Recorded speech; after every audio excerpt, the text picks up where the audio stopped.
বাংলাদেশ দীর্ঘদিন ধরে বিশ্বের অন্যতম প্রধান তৈরি পোশাক রপ্তানিকারক দেশ হিসেবে সুনাম অর্জন করেছে।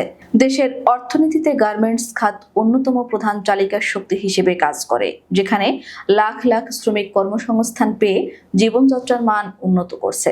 তবে সাম্প্রতিক বছরগুলোতে রাজনৈতিক অস্থিরতা, শ্রমিক আন্দোলন এবং নীতিগত অনিশ্চয়তার কারণে বাংলাদেশের গার্মেন্টস শিল্প বেশ কিছু চ্যালেঞ্জের মুখোমুখি হয়েছে।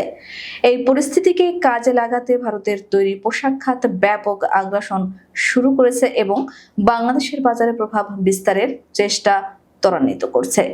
ভারতের তৈরি পোশাক রপ্তানি 2024 সালে প্রায় $17 বিলিয়ন ছাড়িয়ে গেছে, যা আগের বছরের তুলনায় উল্লেখযোগ্য বৃদ্ধি। যুক্তরাজ্য ও যুক্তরাষ্ট্রের সঙ্গে ভারতের ফ্রি ট্রেড এগ্রিমেন্ট এবং স্বল্প শুল্ক সুবিধার আওতায় ভারতীয় পণ্যের আন্তর্জাতিক বাজারে প্রবেশ সহজ হয়েছে।